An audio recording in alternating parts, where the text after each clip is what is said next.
Assalamualaikum warahmatullahi wabarakatuh. Jumpa lagi bersama saya Betty Febrina Anggraini. Saya selaku mahasiswa dari Universitas Suropati. Nah, kali ini saya akan menyelesaikan tugas dari Ibu Clara selaku dosen di mata kuliah Budaya Organisasi. Langsung aja masuk ke materi pembahasan, yaitu apa sih budaya organisasi ini. Budaya organisasi ini adalah suatu karakteristik yang dimiliki oleh suatu organisasi atau suatu perusahaan yang dijadikan sebagai tuntunan, sebagai pembeda satu perusahaan dengan perusahaan yang lainnya. Hal tersebut adalah suatu norma yang dapat diterima atau dijalankan oleh seluruh anggota organisasi, contohnya seperti karyawan, direksi, stakeholder lainnya, seperti itu ya. Selanjutnya kita akan membahas tentang faktor-faktor yang mempengaruhi budaya organisasi. Yang pertama ada faktor komunikasi. Tentunya dalam suatu organisasi ini kita butuh komunikasi sesama antar karyawan atau karyawan dengan direksi, top manajemen, seperti itu ya.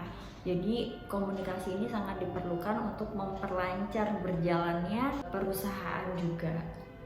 Yang kedua ada motivasi. Jadi kenapa motivasi ini dibutuhkan dalam suatu organisasi? Karena untuk mencapai tujuan organisasi kita membutuhkan motivasi, bukan hanya dari top manajemen aja, tapi dari sisi karyawannya juga membutuhkan motivasi sehingga apa yang ingin dicapai itu dapat tercapai dengan waktu yang sudah ditentukan.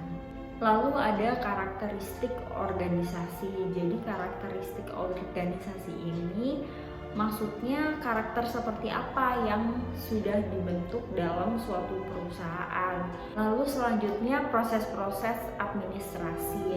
Ini yang dimaksud adalah hal-hal yang berkaitan dengan dokumen atau legalitas perusahaan atau pembiayaan. Itu prosesnya seperti apa dalam setiap organisasi pasti berbeda-beda. Selanjutnya ada struktur organisasi. Nah, struktur organisasi ini sangat-sangat diperlukan dalam perusahaan. Dalam struktur organisasi ini menunjuk salah satu orang yang bertanggung jawab untuk menjalankan profesi atau jabatan tertentu.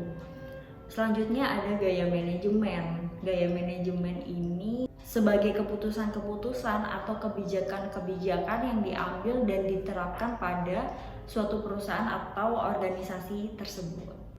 Nah, kita akan membahas kekuatan yang mempengaruhi penciptaan suatu budaya. Nah, tentunya dalam konteks ini kita bahas mengenai budaya organisasi ya. Apa aja sih yang diperlukan untuk mencapai kekuatan dalam suatu budaya organisasi ini? Yang pertama, menetapkan nilai-nilai dasar budaya organisasi. Yang kedua, melakukan pembinaan terhadap anggota-anggota organisasi. Contohnya kayak karyawan, dari top manajemen ke karyawan, seperti itu ya. Memberikan contoh yang baik dan teladan. Ini bukan cuman karyawan di level bawah aja yang dituntut untuk melakukan disiplin misalnya, tapi para atasannya atau manajer sebaiknya mencontohkan agar level staffnya juga menyontoh hal baik yang dilakukan oleh atasannya. Memberikan penilaian dan penghargaan. Nah, pastinya dalam 1 tahun sekali atau 6 bulan sekali ada momen di mana perusahaan melakukan perform appraisal. Nah, itu tujuannya untuk memberikan evaluasi kepada karyawan. Nah, kalau penghargaan sendiri tentunya dibutuhkan juga untuk karyawan supaya ada semangat yang membangkitkan untuk lebih rajin lagi kerja atau lebih banyak inovasi yang diciptakan dalam bekerja, seperti itu. Lalu tanggap terhadap masalah eksternal dan internal. Jadi setiap kali ada masalah itu baiknya langsung dituntaskan. Jadi nggak ditumpuk atau dinanti-nanti gitu, karena setiap masalah baik internal atau eksternal kalau misalnya nggak langsung diselesaikan pasti jadinya akan numpuk dan itu menghambat sistem kerja organisasi. Nah, yang terakhir ini ada koordinasi dan kontrol.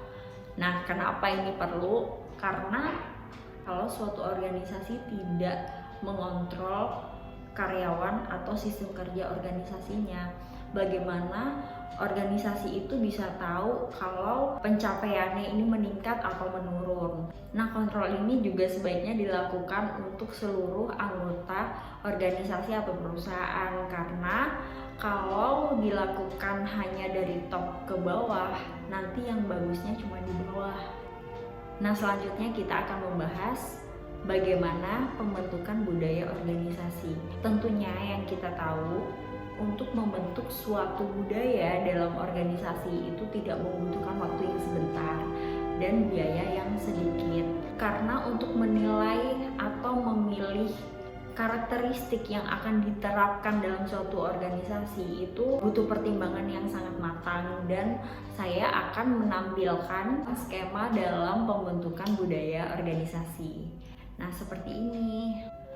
Yang pertama ada filosofi organisasi yang dijumpai. Perusahaan menjumpai atau memilih filosofi yang sesuai dengan karakteristik perusahaan itu, lalu menyeleksi kriterianya seperti apa. Ini bisa dilakukan untuk menyeleksi karyawan yang cocok atau penerapannya. Lalu ada puncak manajemen. Dari manajemen puncak disosialisasikan kepada karyawan dan jadilah budaya organisasi.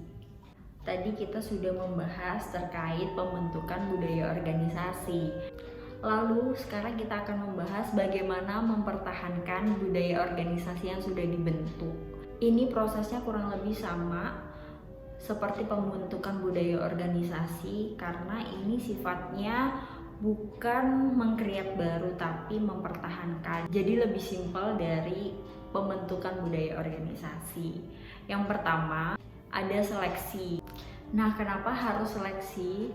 Karena dari seleksi ini suatu organisasi atau perusahaan bisa menemukan kandidat yang sesuai dengan kriteria yang mereka mau. Contohnya dari segi pekerjaan yang kandidat tersebut sudah lakukan atau pengalaman apa yang bisa diterapkan di organisasi kita.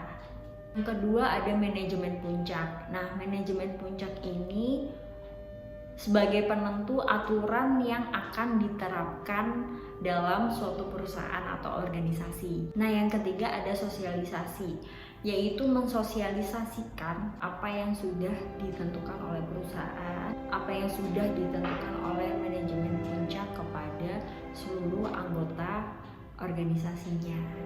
Nah, itu tadi penjelasan dari saya terkait budaya organisasi dan beberapa materi yang pendukung dalam budaya organisasi.